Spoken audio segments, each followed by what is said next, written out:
Yeah, I think it's it's definitely been a hot topic, especially early on in the campaign, and I do think there are pros and cons. The con I think is that if if you're a mayor who sort of is shy about conflict or doesn't really work well with other people, I think it actually promotes a system where you can hide behind the governance system and not bring every council member into the decision-making process. The pro, I guess, would be is that you do have the ability to, some people say that the mayor is elected on an agenda, right? And so if that's the case, then you do have the ability to work with a smaller group first and bring that to council. What I've been seeing, particularly over the last 4 years, though, is that council is more divided than unified. And that's a big problem because you have at least 5 or 6 council members who really feel like they're not part of the decision-making process.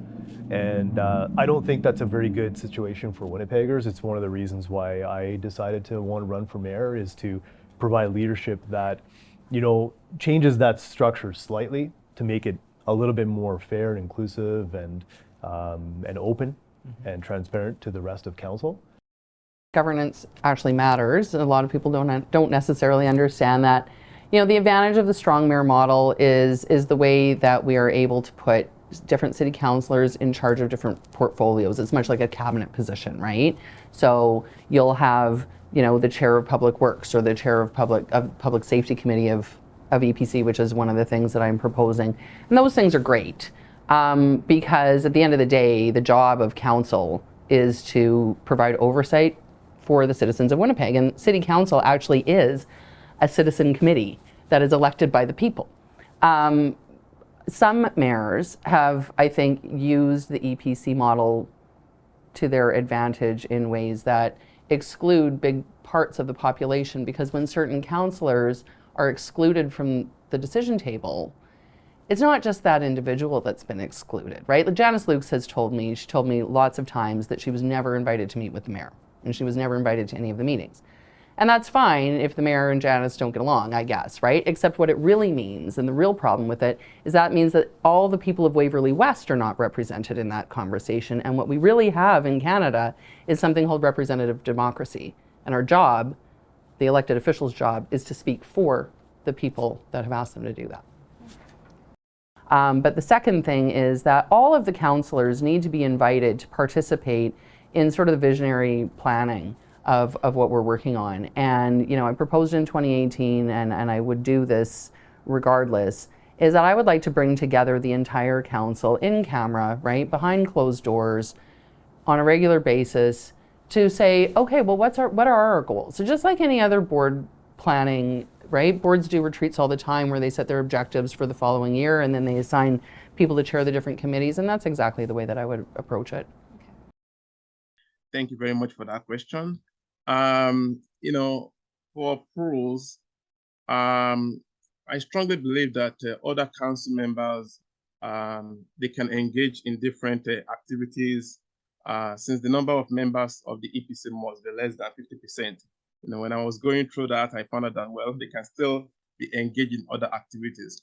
But in terms of cons, the strong mayor model has created some kind of division based on what I've heard from some councillors, because they are not part of the discussion. So it creates some kind of a division based on the responses of some councillors. And I know that there's another question that what, if anything, will I, change? One thing I'm thinking about, is the first thing is to review, these two options. I have two options with me right now. If I become the next mayor, it is either I abolish the EPC entirely, or I change, EPC into maybe a committee of some, maybe committee of the whole of council. Maybe that's what I would do. Yeah. Okay, and you'd have to go to the province. So you're aware of the charter. You'd have to get the permission from the province to open up the charter in order to change it. Exactly. Yeah. Exactly. You need to collaborate, and that is one thing about. From my own perspective, I like to collaborate, not only with the province, but also with the federal in some other areas that we have to work together as a team. Because I strongly believe that, as it is right now, there is a need for us to work together as a team to achieve a common goal. There are pros and cons to the strong mayor model.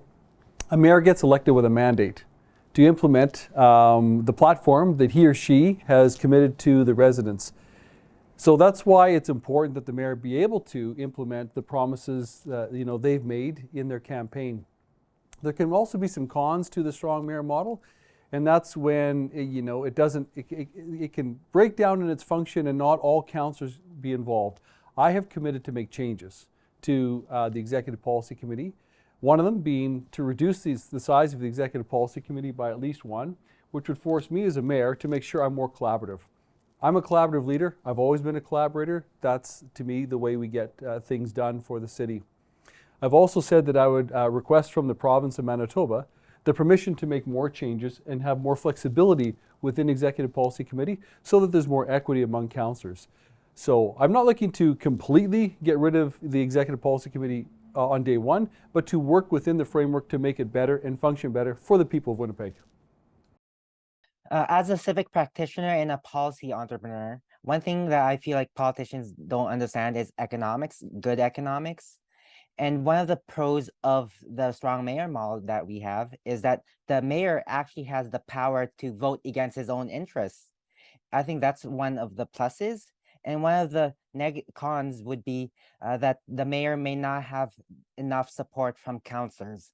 And so there are narratives that I feel like politicians have failed to educate citizens. And that's one of the best ways to really rethink what is the mayor's role in civic governance. Okay, could you explain what you mean by the mayor has the power to vote against his own interests? I haven't heard any of the candidates say that. As everyone knows that with our EPC model, that the mayor appoints 8 of the 15 city councillors. Technically, it's 6 for the standing policy committees, but the mayor appoints 8. And in council, during council, when they vote 8 votes plus 8 votes, that's the motion will fail. And so if the mayor votes against his own interests because he has new information that the councillors never engaged him or the public administration, that he could essentially vote against his own interests. One, reduction of standing policy committees to 4, and second, inclusion of a formal elders council of policy and within city government. I'd rather have a conversation about what are some of the tools that we can use to move conversations forward, because when we're realizing that City Hall is stuck, I don't think that's why it's stuck. I think it's stuck because we've got this notion that things like supportive housing cost money, or that we have to make a decision between police being able to respond quickly and libraries being open. And so it's not a something that I want to go in and spend political capital on addressing. There are problems at City Hall. I think we could improve governance, but I don't think that's one of the things that's holding us back. Okay, I think probably my follow-up would be, as a community organization, right, we want to work with the city of Winnipeg. Right. And so having a clear pathway right. for decisions right. is important for us. Sure. So, because we want to be able, so in conversation say, we think this is a good policy. So we need to understand the trajectory. Right. And that's where that question comes from. So right. You're saying you would not change the EPC model? I think there's things we could do to change it, but when you have a list of stuff like I have that I want to do, okay. It's just not on the top of the list. Okay. And I don't think that's what's holding us back. Great question. I know that there's been so much discussion about, changing EPC, abolishing EPC, dissolving EPC, and I do agree with the concept, right? I understand the concept. I agree with it, that top-down kind of pick and choose who's sitting at the decision-making tables, especially when it comes to budgets. I don't believe it's really reflective, and I guess that's a con. I don't really believe it's reflective of all the community, right? Because when you only have certain councillors sitting there, they're really only, as much as we want them to, but they're going to be advocating for their own communities, and that is probably not very conducive to a community, as Winnipeg as a community. So I don't appreciate that. I also have to acknowledge the fact that it's a difficult change to make. I wouldn't say difficult. I would say it's a change that has to be made from a provincial level. Like, we know what we're governed under. We know that there's a charter. We understand that there's a, there's a bylaw, an organizational bylaw in place that would have to be amended or changed as well. So I don't really, I want to be clear with this. I don't agree with that method at all. Okay, but I'm acknowledging the fact that the change may take some time. But what I will say is that within the system that we already have, we have to be mindful of the fact that it is also the responsibility of leadership to pass down information. It is also even though you have an EPC, you can still be very inclusive within the confines of that organizational structure. So if you haven't been that is not a organizational issue per se, that is a leadership issue. I think that there is no reason that EPC should not be communicating, councillors shouldn't have access to all information, that there should not be communication between all councillors. And that is a leadership, that's a cultural change that needs to happen. Just because you have an EPC doesn't mean we have to act the way we have been acting. Actually have a more collaborative style leadership model that they use. So the mayor is one voice on council. And I think we actually could be using this more often here in Winnipeg. So what I've actually said is I'm going to allow city councillors to vote, and I will then appoint the members according to how city councillors have voted to the members of the Executive Policy Committee. The goal is to actually create collaboration and not confrontation. We don't need, yet you do need many ideas and ideas which are, forced debate. But you also, at the end of the day, you also need that idea of collaboration, and you don't need someone feeling they always have to be on the outside. But I also want to make sure that the Executive Policy Committee has a rotation of the members who are on that committee, because it's extremely important that at the end of the day, it's not just one group of the city that's always on EPC, and it's not always about a popularity contest, it's about having all of those different ideas. Now, the Executive Policy Committee is extremely important. I also don't want it to be just simply the place where all the decisions are made. It's just a waypoint to where council should be making those decisions in a public way. And so councils really should be the decision-making body of the city, and the mayor, what their role should be, is providing that leadership and just bringing issues to city council and trying to get people to collaborate beforehand to actually get things done. So I don't think it's a strong mayor model.